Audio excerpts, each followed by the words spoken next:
लोगों का ये मानना है कि बंटी लोगों के अंदर भूत छोड़ता है, लोगों के ऊपर टूने टोटके करता है, काला जादू करता है और उसी से पैसा कमाता है।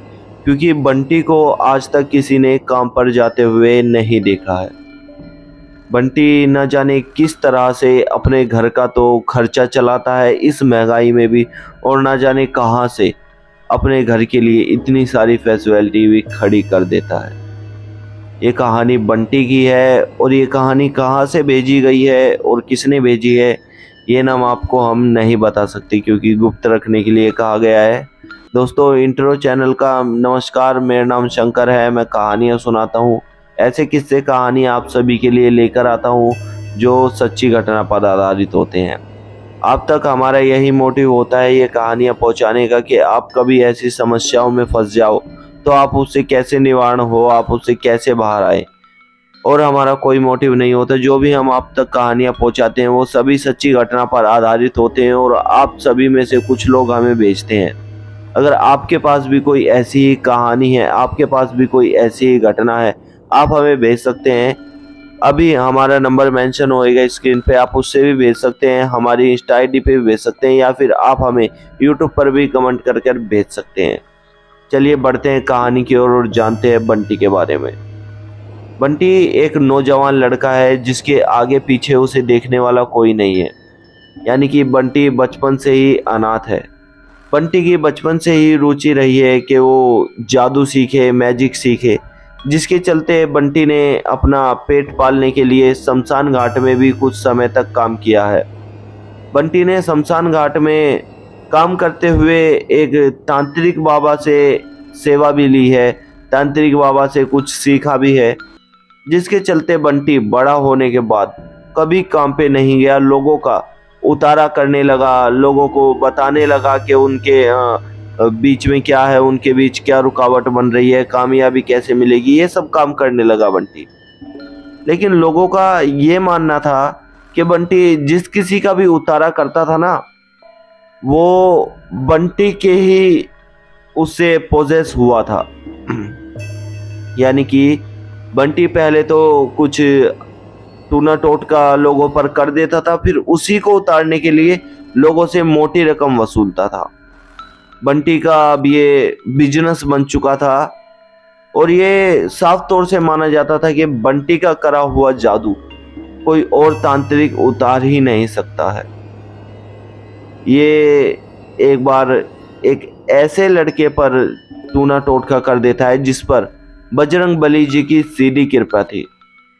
यानी कि बजरंग बली का उस लड़के पर सीधा हाथ था। उस लड़के का नाम आशीष था, जिसने बचपन से ही अपने आप को बजरंग बली के भक्तों में शामिल कर दिया था। बजरंग बली को वो इतना मानता था, इतनी सेवा करता था कि बजरंग बली जी ने उसके ऊपर, लोग कहते थे कि सीधा हाथ बना दिया है कि अब ये मेरा भक्त है और इसको कोई परेशान नहीं कर सकता, तंग नहीं कर सकता। आशीष के पास काफी पैसा था। बंटी ने उसका पैसा देखकर उस पर काला जादू करने की सोची और जहां तक कि बंटी अपने आप को कामयाब भी समझ रहा था। बंटी ने आशीष की एक गुड़िया बनाई, डॉल बनाई, जिसके बाद बंटी ने आशीष पर काला जादू कर दिया।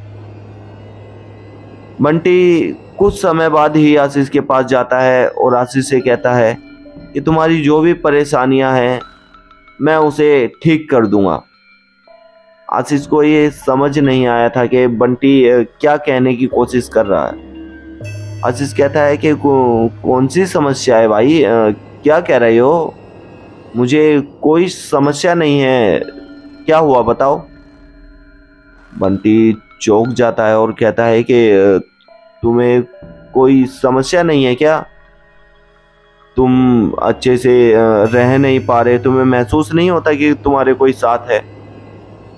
नहीं भाई, मुझे ऐसा कुछ भी महसूस नहीं होता है। और तुम्हें किसने कहा कि मेरे साथ ऐसा कुछ हो रहा है? नहीं, मुझे लगा कि तुम्हारे साथ ऐसा कुछ हो रहा है। चलो कोई बात नहीं, ठीक है। बंटी घर जाता है। घर जाने के बाद दोबारा से आशीष पे काला जादू करने का षड्यंत्र बनाने लगता है। शायद बंटी को ये नहीं पता था कि आशीष के ऊपर सीधा बजरंग बली जी का हाथ बना हुआ है।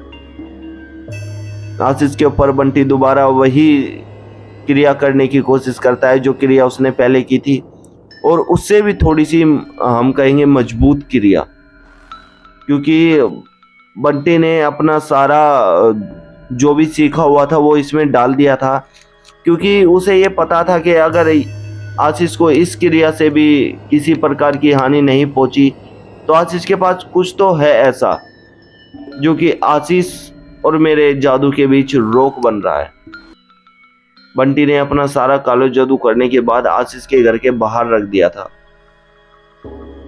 बंटी को यह पता था कि आशीष रोज सुबह उठकर बजरंग बली जी के मंदिर जाता है सेवा करने के लिए, और रोज सबसे पहले आशीष के घर से आशीष ही निकलता है, जिसकी वजह से आशीष का कदम किसी न किसी तरह से इस पर पड़ेगा ही। आशीष रोज की तरह अपने घर से बाहर निकलता है और इधर उधर देखे बिना बजरंग बली जी का नाम रटते हुए सीधा मंदिर चला जाता है। बंटी आशीष पे नजर रखे हुए था।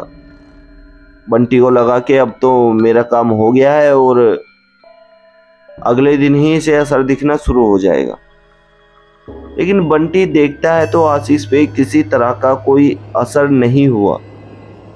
बंटी परेशान हो गया था।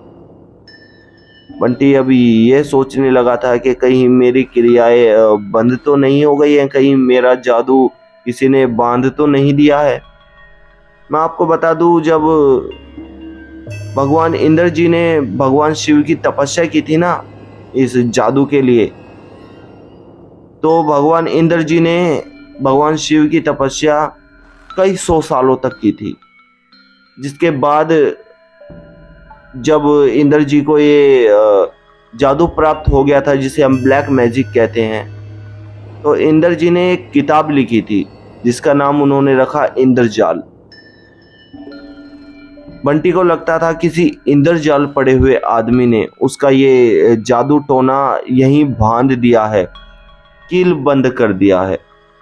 आपने सुना होगा कि किसी को किले बंद करने के बाद उसका ना ही जादू काम करेगा और ना ही वो किसी का भूत प्रेत वहां आ जा सकता है। बंटी ने अगले दिन आशीष से पूछ ही लिया। बंटी ने कहा कि तुम्हें ऐसा महसूस नहीं होता कि तुम्हारे ऊपर भूत प्रेत का साया है? आशीष बंटी से हंसते हुए कहता है कि तुम्हें पता नहीं क्या मैं किसकी पूजा करता हूँ? लोगों से तुमने सुना नहीं? बंटी कहता है नहीं, वो बताओ। आशीष का यही जवाब था जो मैं आपको बता रहा हूँ कि भगवान बजरंग बली जी की मैं पूजा करता हूँ और उनका ही मैं दूत हूँ, और मेरा आत्मा कुछ नहीं बिगाड़ सकती। भूत प्रेत निकट नहीं आवे, महावीर जब नाम सुझावे। जब ये लाइन आशीष ने बंटी को कही ना कहीं बंटी वहीं की वहीं अपने सारे जादू टोने छोड़कर बजरंग बली जी की भक्ताई में लग गया था। और हाँ, आज भी बंटी बजरंग बली जी का भगत है। आशीष और बंटी अब साथ ही में बजरंग बली जी की पूजा के लिए जाते हैं। कितनी शक्ति है बजरंग बली जी के अंदर, ये कोई नाप नहीं सकता, मैं शब्दों में बयां नहीं कर सकता। लेकिन हाँ, एक बात कह सकता हूँ, भगवान शिव के बाद कोई है शक्तिशाली तो वो बजरंग बली जी ही है।